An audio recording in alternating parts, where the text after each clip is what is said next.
If you need any Ultimate Team coins, head over to footscoinking.com. There's a link in the description, and if you use my discount code CHES, CHES, as you can see on screen, you'll get yourself an extra 5% off.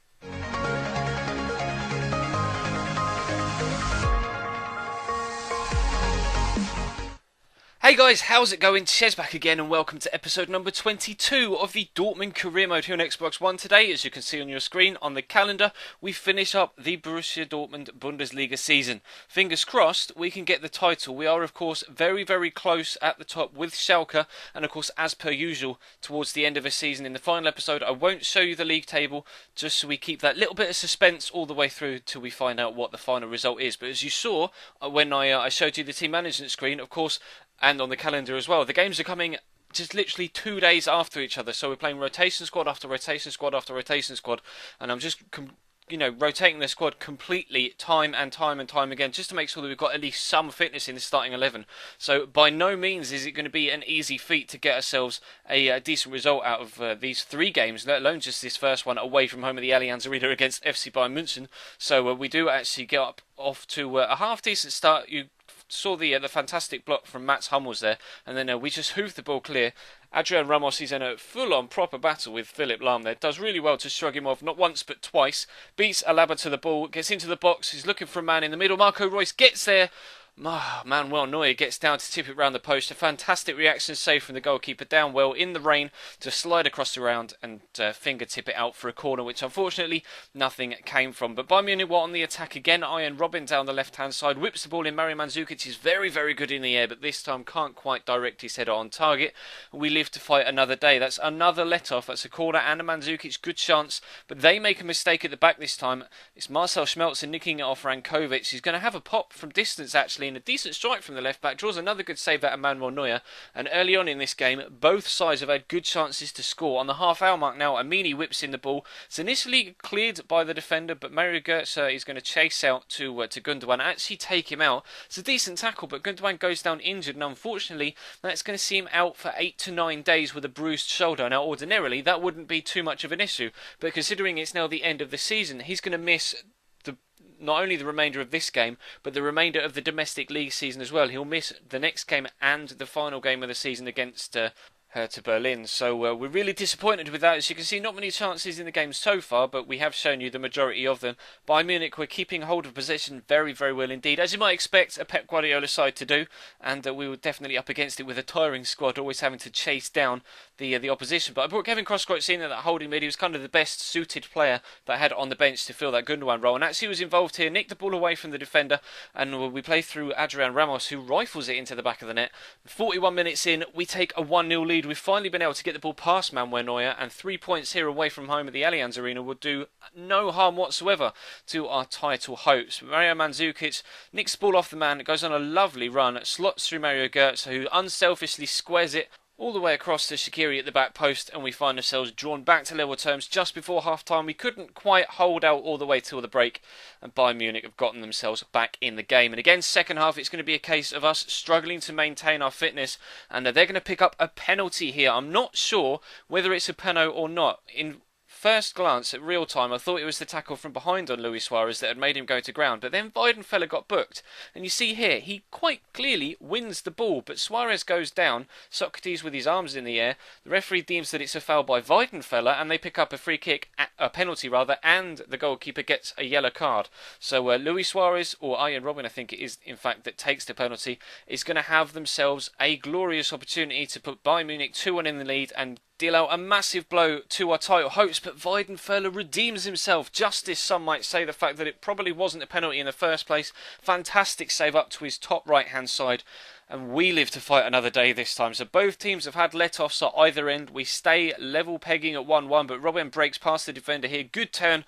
We're so fortunate that it strikes the inside the post and then falls to a Borussia Dortmund defender rather than back to the on-waiting Mario Mandzukic there in the box. We're in second half stoppage time. If we could snatch a winner, then that would be exactly what we needed. Khedira, though, can't quite beat the goalkeeper. Manuel Neuer dives down really well to his left-hand side, so we only take a point from that game.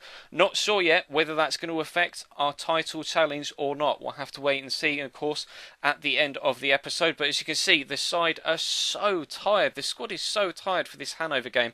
I just had to play full rotation 11 again, although of course as you can see Kevin Groskowitz is having to be involved for a second time, and it was just ridiculous. But hopefully it wasn't going to cost us too much. We'll be able to come away with a decent result here against Hanover 96 away from home at the Waldstadion. I don't think that's their actual stadium, I think it's just the default ground, but still German default ground. And Pierre-Emerick Aubameyang doesn't quite link up very well initially, but Depay plays him in for a second time, and he's going to find Raheem Sterling out on the right hand side. Perfect pass, perfect run, perfect finish. We find ourselves 1-0 up after 11 minutes, and that is most definitely a much better start than we had against Bayern Munich. Although we were able to take the lead in that game, I felt more confident in this one of actually being able to hold on to that lead once we'd actually got it. And Aubameyang is involved again here. Another good pass into Mkhitaryan. Good turn initially. Good turn again the second time around to get the shot away. Good save by the goalkeeper. Aubameyang actually turns the ball into the back of the net, but unfortunately it's going to be chalked off. He was just marginally offside. Made his run early, then had to come back and couldn't quite get back to the defensive line, and was quite obviously and correctly flagged offside. But it was involved again here, as you can see down the left hand side. Shows good pace to get away from R2R. Good turn as well. Not really too sure where to play this pass. I find Jovic, who has Mkhitaryan on the outside of him, and again another smart finish across the goalkeeper into that bottom left hand corner, and we have a 2-0 lead, which I was hoping again was most definitely going to be enough to get us all 3 points from this game. We really needed to get a win if we want that title, because losing points against Bayern Munich is not what we needed at all, and we were fortunate there that Rudnevs, the Latvian striker, missed with his header. He is good in the air, and 9 times out of 10 you have to think that he would have put that into the back of the net with a free header. But maybe that's an omen. Maybe that's a good omen for us, a good luck omen, and we're actually going to ride that storm and be able to come out the other end with all 3 points. We catch him on a quick breakaway here.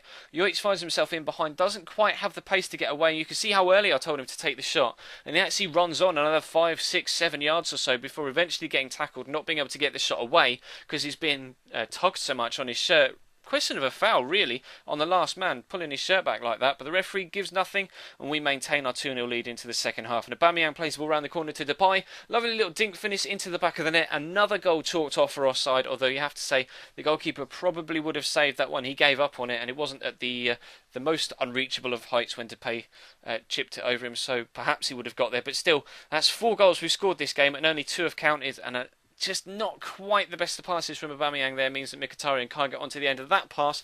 The goalkeeper gets there first, but we get all 3 points, and that's exactly what we needed.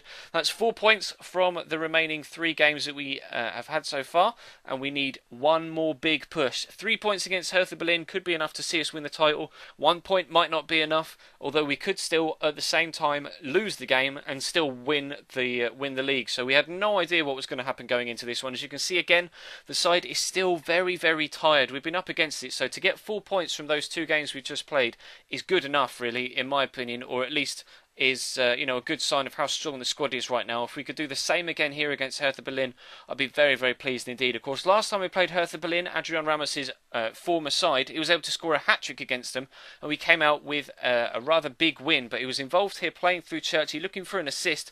I just didn't make my mind up in time, had the shot too late, and the goalkeeper makes the save. It rebounded off Churchy, but didn't quite find its way all the way back across the line. The goalkeeper scrambles back to keep it out, but Royce is played in down this left-hand side. Plenty of pace to get away from the defender. Looks for Ramos, headed away by the defender, but Mkhitaryan pounces on the rebound. Shot well blocked again. Churchy just about keeps that in. Not really too sure whether he did, though. I thought it may have gone over the line, but he squares it back to Jovic, and we find ourselves 1-0 up after 20 minutes or so, and that was another weight off my shoulders. We really need a win from this one if we could possibly get it. But Ronnie's in down the left-hand side. A great cross. Man underneath it is Vedad Ibisevic, or Ibisevic, I'm not really too sure how to pronounce his name. He's the Bosnian striker, scored against Argentina in the World Cup, and he scores against us here. Nice header down into the bottom corner, really well placed away from the goalkeeper, and we're back on level terms at 1-1. We get a free kick just on the half-time, just on the stroke of half-time. She takes down Mkhitaryan. Royce has the free kick, and that is most definitely headed for that bottom right-hand corner, but the goalkeeper gets across to make a good save, Kraft, and we stay at 1-1. Mkhitaryan, though, great ball down the line to Schmelz, so much space on the left hand side. All he's got to do is find a great ball into the box, cuts inside beautifully. Ramos is there, top corner goes the ball, and we have a 2-1 lead, and I've no idea how he's managed to get to that, to get it into the back of the net. He just absolutely showed the defender up there, threw himself at the ball, and definitely has the determination and the drive we need from a striker to score the most important goals to get us the victory that we want. But 84 minutes into the game, 6 minutes from time, they get themselves an equaliser. Could that be the goal that denies us the Bundesliga title? The final whistle is going to go now, and you'll tell from the cutscene that the players are celebrating on the pitch. We've won the Bundesliga season at the first attempt with Borussia Dortmund. I could not be happier and more delighted with that. Adrian Ramos came up trumps with the goal that was the most important, and he's done that all season long. If he hadn't scored that goal, if he hadn't scored any of the goals he scored this year, we wouldn't be in the position that we are. He has been a perfect replacement for Robert Lewandowski, and we could not have asked more of him or any of the squad, to be fair. Alessio Churchi's been absolutely fantastic. Marco Reus has been top notch all the way through the back line. Socrates and Hummels have most definitely been the best defensive pairing in the league all told, let alone just for us. And as you can see, we're going to lift the trophy now in the background. Mats Hummels is the captain. He's going to be the one to lift the Bundesliga trophy, the Bundesliga dish, I guess. What is it? Is it a trophy? Is it a shield? I guess it's a shield, the Bundesliga shield. But that's going to bring this episode to a close, guys. Thank you very much for watching. Leave the video a like if you could be so kind. If you've enjoyed this series all the way through so far, then definitely hit that like button. Leave me a comment down below. Let me know what you think of our season today. Of course, tomorrow we'll have a live com of the Europa League final against Valencia. That will come as a live comment tomorrow. Then on Monday, we'll recap the first season, go through the squad report, etc., so you can see exactly who's doing well and where we need to improve for the next season. And I'll be asking you either over on the comment section of this video or tomorrow's, and over the weekend on Twitter, and of course in the comment section of Monday's video, who we need to look at for the next season here at Borussia Dortmund. We will be going into a second season, hoping to do much better in the Champions League, at least this time around. If we can go into it with two trophies, if we can win the Europa League tomorrow, then that would be even better. But we need to improve in the Champions League, we need to improve in the Deutsche Pokal, and we have a Bundesliga title to retain, to defend. So we've got it all to do next season, but we're still not done for this. Game against Valencia tomorrow will be a live com. There'll be a My Player episode tonight, guys, so definitely check that out in your sub boxes around about 9 o'clock tonight. And of course, feel free to subscribe to the channel if you haven't already, to make sure that you don't miss out on anything here on Chestnut Gaming. We're closing in on 16k subs. We may have hit it by the time you see this, we may not have, I'm not too sure, but it is definitely very, very close. So thank you very much for watching. Like, sub, comment, and I will see you tomorrow.